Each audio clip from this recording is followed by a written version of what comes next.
Bienvenue dans ce nouvel épisode de notre série consacrée à Angular 2, où il sera question d'NG2 Bootstrap. Alors NG2 Bootstrap a deux avantages. D'une part, il nous met à disposition un certain nombre de directives très pratiques. On verra concrètement le date picker, puisque c'est souvent utile de pouvoir permettre à l'utilisateur de choisir des dates. Deuxième avantage, c'est que ça nous montre comment est-ce qu'on peut utiliser des modules externes et comment les éditeurs en fait mettent à profit les modules d'Angular 2 pour mettre à disposition justement les produits qu'ils proposent. Donc pour démarrer, bon, je suis parti sur le Quick Start, un simple Quick Start, un peu moins complexe que Angular Seed. Il y aura juste un module, donc je l'ai installé, regardez l'URL. Voilà, c'est celui de Ward Bell. Ensuite, ça donne quoi? Ça donne simplement, vous avez vu, un unique module, un unique component. Bon, j'ai ajouté à part les fichiers .component.html, histoire de ne pas avoir le template directement inline. Voilà, c'est tout ce que j'ai fait. J'ai ajouté également un module ID dont la valeur est module ID pour pouvoir mettre uniquement le nom de fichier et pas le chemin relatif à index.html. Et voici. Donc, par contre, ce qui m'a fait perdre un sacré bout de temps et mon sang-froid, ça a été en fait le fait que comme le Quick Start utilise System.js, il fallait ajouter des choses. Attendez, je vais vous retrouver ça. C'était sur le site de l'éditeur de NG Bootstrap. Voilà, c'est ces deux lignes là qui me manquaient dans le fichier de configuration systemjs.config. Je vous dis, attendez, je vérifie que je vous dise pas de bêtises. Et j'ai perdu du temps. Système config, voilà. C'est ça. J'ai élargi parce que pour vous éviter de perdre une heure également, ou enfin peut-être pas une heure, mais enfin une vingtaine de minutes. Voilà, faut rajouter ces deux lignes relatives à Moment, la célèbre librairie en fait qui facilite la vie des développeurs JavaScript au niveau des dates. Donc on en avait parlé dans une vidéo consacrée à AngularJS et NG de Bootstrap également. Voilà, parce que sans ça j'avais des erreurs 404 relatives à NG de Bootstrap alors que je l'avais installé. Donc puisqu'il est question d'installation, ça tombe bien, puisque quand on retourne sur le site d'Angular de Bootstrap, ça vous dit quoi faire. Vous commencez, donc je l'ai fait hors caméra, par un simple npm install, comme c'est souvent le cas de ng2-bootstrap, avec --save pour l'ajouter à package.json.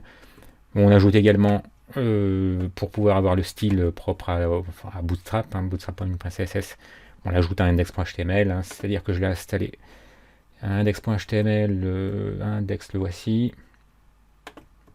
Donc j'ai ajouté ici. Et enfin, qu'est-ce que ça nous disait?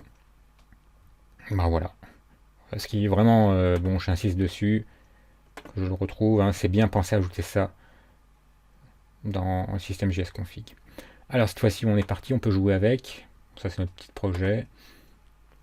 Donc j'avais fait un npm start pour le lancer sur le port 3000. Donc on a la possibilité d'utiliser ng de Bootstrap comme si c'était un module.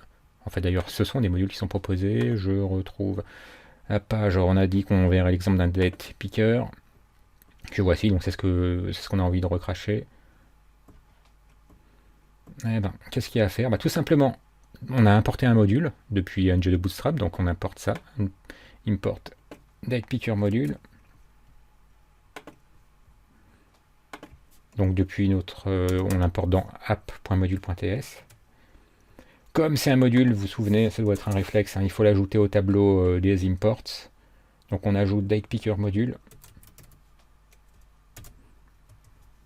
Et du coup, on en a terminé pour ce qui est des imports. Et grâce à ça, ça nous permet maintenant dans notre template, ça je peux le refermer, dans notre template, je réduis ça également, voilà. On peut disposer d'une directive propre au date picker. Alors je vais rouvrir du coup parce que je ne l'ai pas copié. Donc on descend. Ça j'en ai plus besoin, je referme. Date picker. Voilà, c'était là-haut. Donc on voit que maintenant on dispose, en fait c'est plutôt un component qu'une directive. On dispose de ce component date picker. Alors, puisqu'ils ont pris la peine de nous mettre un petit div avec du inline block et une min height de 290, on va prendre ça également. On le copie, on le colle dans notre template. Alors, par contre, on voit qu'on a un ng model, c'est le fameux to binding qu'on a déjà vu, qui prend un key dont la valeur est une date, donc on va fournir cette date. Voilà, c'est la seule chose qu'on aura besoin de faire. Donc dt qui est type date, et on va instancier, voilà, à l'aide de new date. Si on sauvegarde tout, enregistrer tout. Ah voilà, vous avez vu, on a un date picker. Et enfin, ensuite, après, bon, je vous laisserai jouer avec les options indiquées dans la doc. Bon, si on voit par exemple le date picker mode, ng-module, ça y est, on s'en sert. Date picker mode, il faut bien penser au crochet, hein, ça on l'avait vu. Par exemple, alors, le premier piège, bon, c'est bien penser au crochet pour ce property binding. Et le deuxième petit piège, c'est de penser aussi que la valeur c'est une string, donc il faut en plus avoir des guillemets simples dans les guillemets doubles. Par exemple, on va essayer d'avoir un calendrier qui nous affiche des mois plutôt que des jours. Parce que là, on voit qu'on a des jours, on peut choisir des jours. Donc, on ajoute en valeur. Pensez bien aux guillemets simples, sinon ça ne marche pas. Parce que sinon, Angular 2 considérera que c'est une variable hein, qui s'appelle month, qui aurait existé côté TypeScript. En fait, c'est pas le cas. Vous, ce que vous voulez, c'est passer une string, parce que c'est ça qu'attend votre module ng2 bootstrap. Allez, on enregistre tout et on regarde si ça change quelque chose. Alors ça change qu'il n'est pas content, parce qu'apparemment j'ai oublié de fermer mon crochet. Ben, ça c'est certain que c'était pas une très bonne idée. Alors par contre il m'a pas pris... Ça me le fait parfois. Hein. Ce que je vais faire, je vais mettre n'importe quoi juste pour m'assurer que ma modif a bien été prise. Ouais, essayez bien. Alors pourquoi est-ce que le date picker mode à month ne passe pas? Bon, je vais essayer d'autres. Parfois ça me le fait. Hein. J'ai l'impression que j'ai un cache ou quelque chose comme ça. Voilà. Alors ce qui est drôle, c'est que là il m'affiche les mois. C'est-à-dire qu'il m'affiche la chose que j'avais précédemment mise. Parce que là on voit bien que... Bon, enfin c'est pas grave, je ne vais pas vous faire perdre votre temps. Il y a toujours un temps de décalage. Il faut que je vois dans mon IDE ce qui va pas. Bon, vous avez vu le principe. Hein. Si je mets gear, on devrait voir des années. Et en fait, on voit des mois. Bon. Month, je réessaye. Month, ça monte des jours. Year, ça m'affiche des months. Bon, c'est peut-être normal. Enfin, le principe, de toute façon, marche. On peut en essayer un autre. En min date, max date. Let's selectable date. C'est... Alors, on repasse... Attendez, j'agrandis. Je repassais en day. Et je vais utiliser donc le property binding de max date. On va dire que c'est égal à une variable qu'on va créer côté TypeScript qu'on va appeler max date. Donc côté TypeScript, on va créer une property max date de type date également. On va dire que la date maximum sélectable, ça va être, allez, on va dire, allez, le 11 December 11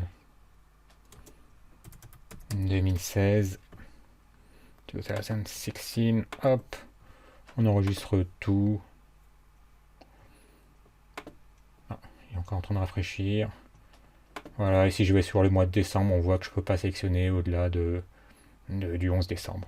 Donc c'est mon principe, pensez bien à mettre les crochets propres en property binding, et du coup à créer une variable qui sera utilisée. Donc du coup là, il n'y a pas de guillemets simple, hein, du fait que c'est une date, c'est pas une string. On vérifie si c'est bien indiqué de la sorte dans la doc. Voilà, c'est bien une date. Alors que tout à l'heure, on jouait sur une string. Et voilà, donc c'est assez bien, c'est vraiment même bien fait, c'est documenté. Merci d'avoir suivi cette vidéo, et à bientôt.